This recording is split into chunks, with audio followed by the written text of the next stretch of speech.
प्रिय हिंदी मित्रों, नमस्कार। हाईटेक हिंदी परिवार में आपका स्वागत है। पिछले वीडियो में हमने कुछ महत्वपूर्ण पात्रों की चर्चा की थी जो परीक्षा में अक्सर पूछ लिए जाते हैं। बारंबार ऐसे प्रश्नों की पुनरावृत्ति होती है। कमाल ये है कि ये प्रश्न हमसे बार बार गलत होते हैं, तो एक बार हम पुनः उन प्रश्नों का रिवीजन करेंगे।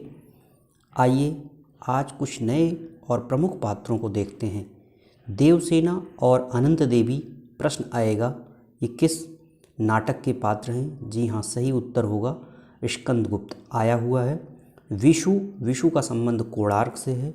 गांधारी, अश्वत्थामा और युयुत्सु का संबंध अंधायुग से है। सावित्री और महेंद्रनाथ आधे अधूरे के पात्र हैं। सोफिया रंगभूमि से संबंधित है।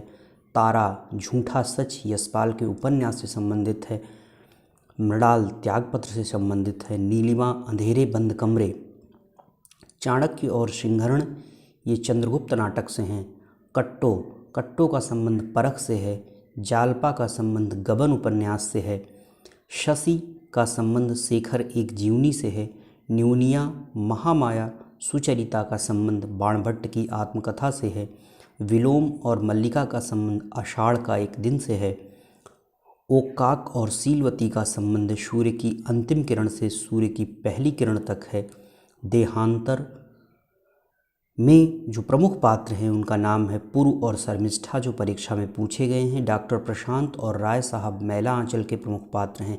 रेखा और गोबर ये गोदान के प्रमुख पात्र हैं। प्रियंवद असाध्य वीणा का प्रमुख पात्र है। कमला प्रलय की छाया, ये सब सारे के सारे प्रश्न परीक्षा में आए हुए हैं।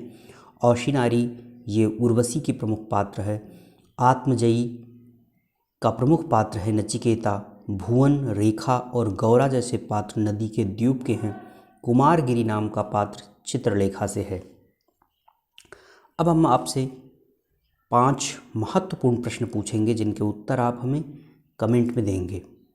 पहला प्रश्न है सोजे वतन का प्रकाशन वर्ष क्या है? दूसरा महत्वपूर्ण प्रश्न है सोजे वतन में कुल कितनी कहानियाँ थीं? तीसरा महत्वपूर्ण प्रश्न है बड़े घर की बेटी के प्रमुख पात्रों के नाम बताइए। अलोपीदीन, मुंशी बंशीधर, पंडित, ये जो है किस महत्वपूर्ण कहानी के प्रमुख पात्र हैं? शिवपालगंज का संबंध किस उपन्यास से है? तो इन महत्वपूर्ण 5 प्रश्नों के जो परीक्षा में आते हैं, आसान से हैं, इनके उत्तर आप देने का प्रयास करेंगे। अगले वीडियो में हम पुनः मिलते हैं, तब तक के लिए धन्यवाद। आपका दिन मंगलमय हो।